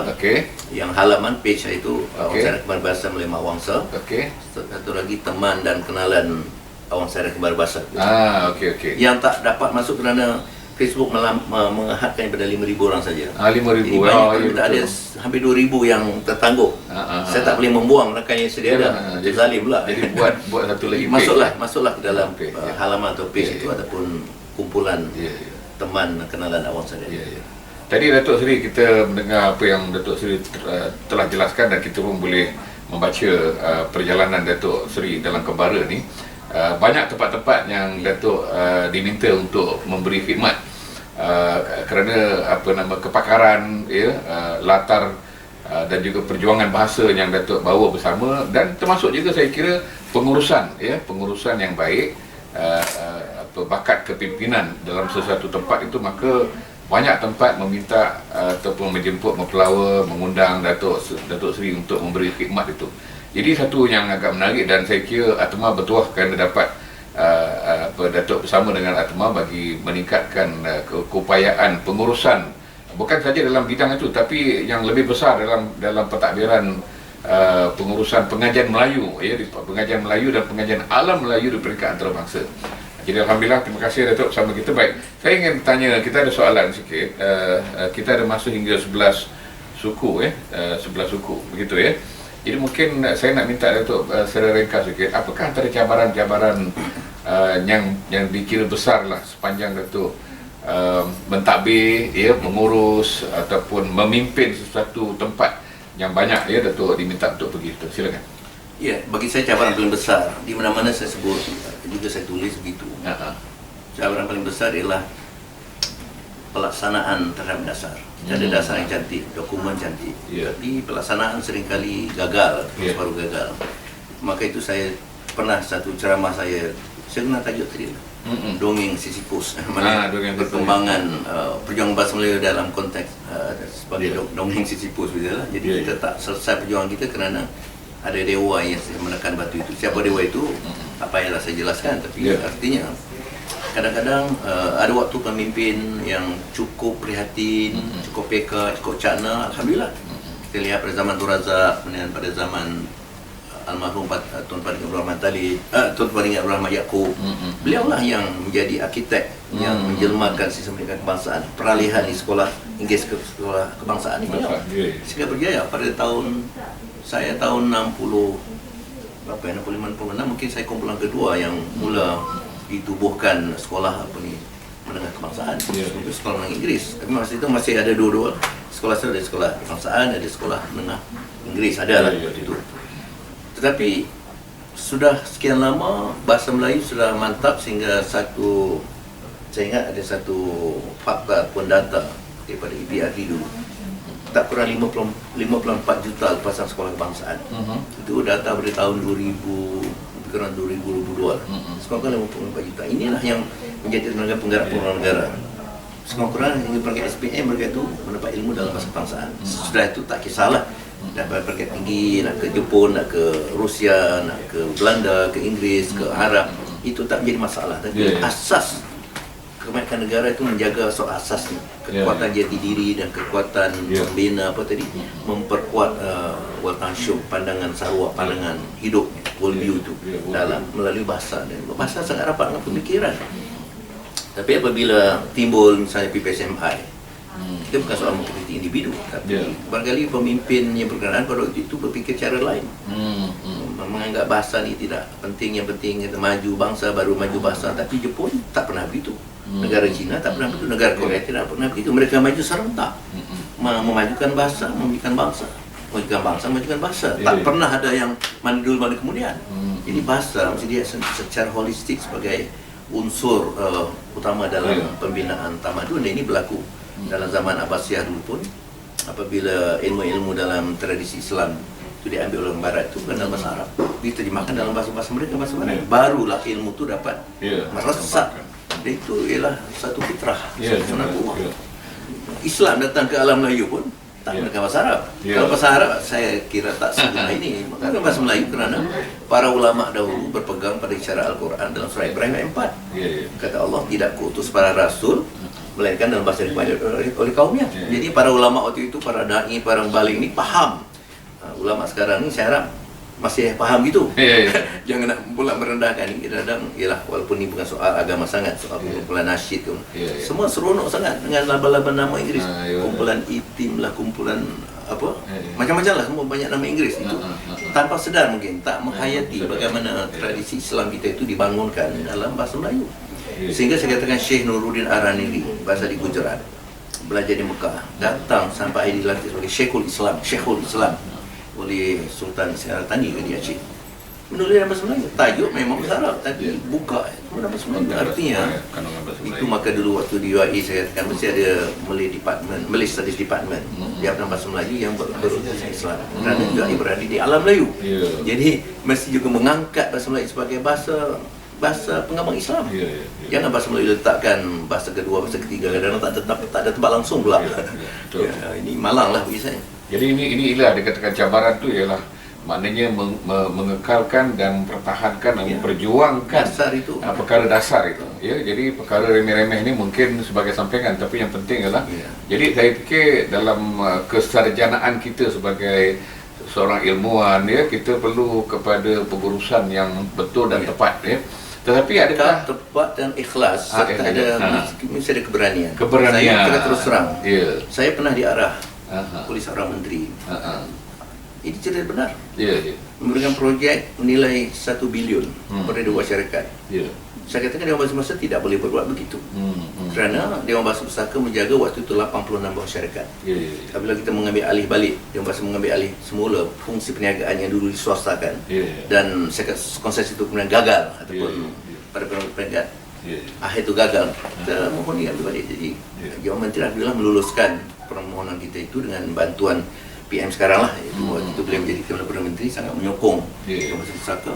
Tapi syarat mesti membantu menghidupkan syarikat yang dulu ni malam ataupun mati, separuh mati di bawah konsesi dulu. Kita itu ada 60 bawah syarikat, 66. Kalau misalnya yang berhormat menteri cadangkan 2 syarikat diberi perniagaan, yang 84 syarikat itu. Jadi saya secara tegas menolak itu. Saya cakap ni sebelum sembahyang Jumaat. Saya masih pada Jumaat, dan seorang pengarah saya menjadi saksi. Saya tak boleh menerima arahan ini. Pertama, bertentangan dengan keputusan Jabatan Menteri. Yang kedua, kita sudah tidak adil pada 86 syarikat, 84 syarikat. Yang tiga, Dewan Bahasa Masyarakat tidak ada kemampuan kewangan 1 bilion. Ya. Nilai buku teks Dewan Bahasa kontrak daripada kementerian cuma 100 juta lebih. Nilai buku teks seluruh kementerian baru 300 juta. Jadi kita nak cari 700 juta, 900 juta. Jadi mesti ada keberanian terus terang. Bukan kita nak mendabik dada berani tak pasal. Berani kerana benar. Berani pada Tak apa, tempatnya. kalau kerana itu kita tak disambung kontrak ke tak apa, tak ada masalah. Yang penting kita bisa menjawab pada Allah. Ya. Tanggungjawab itu. Dan berpegang pada prinsip tadi. Saya juga terus terang PM pada waktu itulah tak payah sebenarnya juga membuat arahan. Tapi mungkin bukan beliau, mungkin pegawainya, Perdana Menteri mungkin sign tanda tangan. Okey, kita Jemaah Menteri dah meluluskan Dewan Bahasa Masyarakat mengambil alih balik fungsi perniagaan. Tiba-tiba ada surat katakan minta Ketua Pengarah Dewan Bahasa Masyarakat menimbangkan supaya diberi beberapa tahun lagi konsesi bercarian. Sedangkan keputusan dah dibuat. Maka saya menjawab surat. Yang Amat Berhormat Datuk Seri inilah keputusan, inilah cabutan minit mesyuarat yang menunjukkan bahawa Dewan Bahasa Masyarakat diberi hak mengambil alih semula fungsi dan kita tidak boleh meneruskan kaedah penswastaan ataupun sangat konsesi. Jadi kita keberanian itu masih ada walaupun risikonya ada, tapi itu taklif, tanggungjawab. Kalau pemimpin kata orang seperti lembu di cucuk hidung, itu susah kita nak berani. Betul. Jadi kita lihat perkataan tokoh itu, ia bukan saja dalam bidang kesarjanaan bahasa Melayu atau pengembangannya, tetapi juga kepimpinan dia, kepimpinan. Dan kepimpinan itu perlu kepada satu fikrah yang luas, yang jauh, yang kepanjang dan mempunyai keberanian. Keberanian ini tidak ramai orang ada.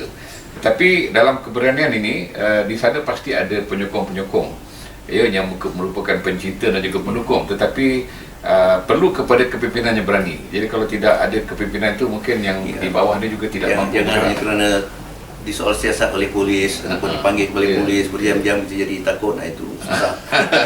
Jadi pengalaman itu bagi saya itu asam garam dalam perjuangan. Perjuangan ini bagi saya kemanisannya bukan soal kejayaan. Dalam Islam pun kemanisan perjuangan ini kerana kita berjaya melaksanakan perjuangan atau taklif itu. Perjuangan tak dijanjikan dengan kemenangan. Nabi Muhammad SAW sendiri pun dalam peperangan tak semesti semua menang kan. Tapi beliau baginda tetap terus berdakwah. Risalah Allah tetap ditegakkan dalam tempoh 27 tahun menjadi rasul. Adalah bangkali dalam perjuangan ini pun ada juga bangkali orang api dan skam, gunting dan lipatan. Sewaktu saya di UKM sendiri dalam perjuangan mahasiswa pun. Jadi dalam perjuangan tulisan begini tiba-tiba ada satu kelompok membuat poster palsu. Misalnya katakan perhimpunan mahasiswa pada hari ini dibatalkan, ditampal pada tiang-tiang lampu pada pokok. Jadi akhirnya bila sampai masa perhimpunan tak ada orang datang. Rupanya ada sabotaj begitu. Jadi ada perjuangan berlaku fitnah, perjuangan bahasa, perjuangan budaya pendidikan, ada yang fitnah gitu. Jadi maknanya pasti ada musuh dalam. Contohnya lah, ini perjuangan bahasa ni orang taksub, orang fanatik yang anti bahasa asing. Siapa yang anti bahasa asing? Kita tak rekod kita, semaklah rekod nyataan akhbar, tulisan kita, ceramah kita boleh disemak. Tak pernah kita anti dan tak ada sebenarnya anti. Kalau kita anti bahasa asing, berarti kita tak syukur pada nikmat Allah. Kita tak anti, tapi meletakkan satu pada tempatnya. Mana memaham keadilan itu, letakkan satu pada tempatnya. Bahasa asing itu ada nilai tambah, ada keperluan, tapi bukan bahasa utama. Dan ini orang bukan Islam pun boleh faham melaksanakan ini. Yang Islam tak nak faham ni, jadi kemusykilan besar bagi saya. Betul. Datuk, kita ada sikit saja masa lagi. Mungkin nak minta Datuk berikan sedikit ulasan harapan, bukan saja kepada masyarakat di luar sana maupun kaki tangan di UKM, tetapi yang lebih besar ialah harapan kepada warga Malaysia dan warga Nusantara lah. Bagaimana mungkin kita boleh meneruskan usaha perjuangan martabat bahasa Melayu di semua peringkat, khusus dalam pentadbiran, dalam pengurusan negara, dalam pengurusan antarabangsa di antara Indonesia, Malaysia, Singapura, Brunei dan juga Selatan, Thailand mungkin. Silakan. Ya, perjuangan tidak boleh dengan seruan-seruan saja. Kita katakan kerajaan sebab begini, orang ni sebab begini, takkan berlaku. Jadi saya berikan contoh soal Jawi lah. Orang cakap tak punya Jawi. Saya menyoal, saudara biasa boleh Jawi tak? Saya tak pandai. Jadi kalau tak pandai Jawi, tak berlatih dan tak mau belajar Jawi, berjuang Jawi untuk apa? Jadi saya boleh buktikan nota-nota saya banyak tak ada Jawi. Di kuliah di UKM dulu sampai ada kawan-kawan saya mengatakan orang saya ni pada lokek, kedekut, nulis nota Jawi, kita pun tak boleh nak salin. Bukan soal kedekut. Ini saya mengimarahkan warisan kita. Berjuang tentang Jawi, tapi tak pandai baca Jawi, walaupun dah masuk Jawi. Jadi apa artinya? Jadi tak boleh juga dengan seruan. Begitu juga dengan soal hubungan wilayah serantau antarabangsa. Saya dapati gerakan itu cukup hebat ada. Tapi lambat laun apabila terjejas oleh sebuah faktor birokrasi, terlalu nak menjaga, ini masalah apabila entiti geopolitik negara ini masing-masing nak menunjukkan mana yang lebih hebat, lebih kuat itu.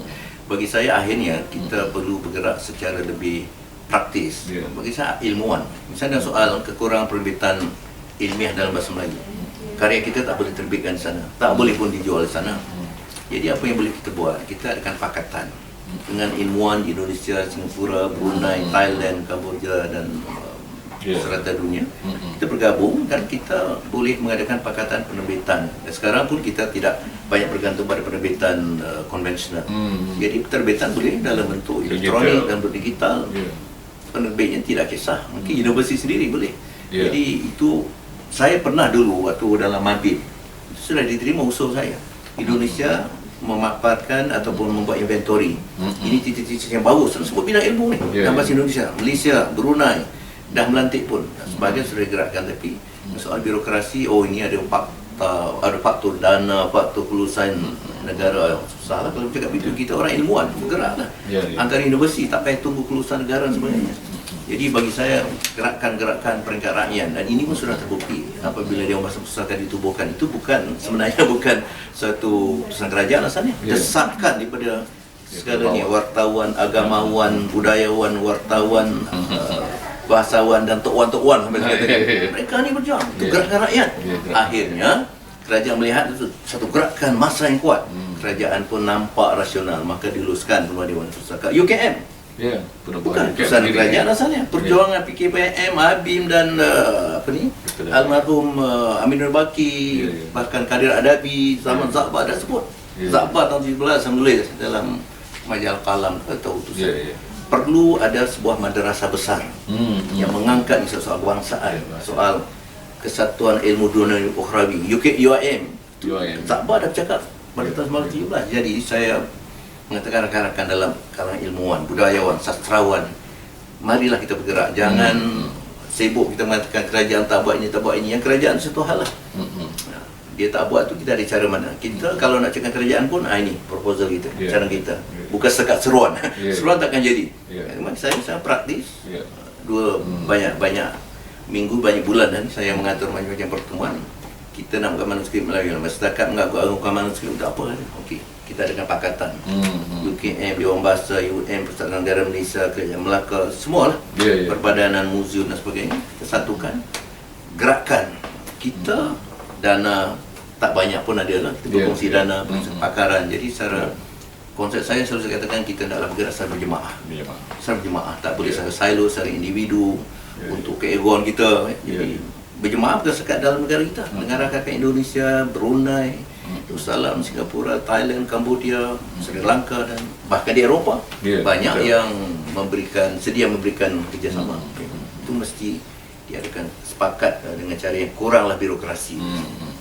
Alhamdulillah, itulah harapan daripada tokoh kita berhubung dengan bagaimana kita boleh mertabatkan bahasa ini bukan saja bergerak bersendirian tapi bergerak secara berjamaah ataupun berkumpulan.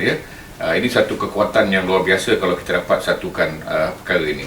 Baik, tuan-tuan dan puan sekalian, kita bagi pihak Perpustakaan Institut Alam dan Tamadun Melayu Fatimah mengucapkan ribuan terima kasih kepada Yang Bahagia Profesor Datuk Seri Dr. Awang Sarian selaku pengarah Institut Alam dan Tamadun Melayu bersama dengan kita pada kali ini, dan kita mengharapkan apa yang telah disampaikan itu dapat dimanfaatkan dan menjadi bahan rujuk kepada khusus kepada pelajar-pelajar, para penyelidik dan juga pada orang awam untuk melihat apakah langkah-langkah yang boleh dibuat selepas ini.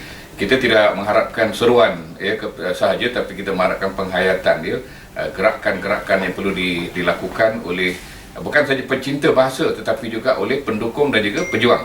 Jadi kalau kita lihat tokoh ini bukan saja pencinta bahasa yang boleh menulis, membuat puisi, tetapi beliau adalah pendukung. Mendukung maknanya membawa bersama di atas bahu dan di atas pundak kepala, dan juga memperjuang dan mempertahankan dasar bahasa kebangsaan dan juga pengurusan dan pentadbiran. Jadi alhamdulillah kita syukur pada hari Jumaat yang mulia ini kita dapat meneliti, mendengar dan juga mendapat pandangan nasihat saranan daripada tokoh kita pada kali ini, dan saya ucap terima kasih sekali lagi kepada semua para hadirin, para pendengar, para penonton di luar sana, dan kita akan bertemu dalam siri-siri yang akan datang anjuran Perpustakaan Institut Alam dan Tamadun Melayu. Dan saya sudahi dengan wabillahi taufiq wal hidayah. Assalamualaikum warahmatullahi wabarakatuh dan salam sejahtera. Selamat.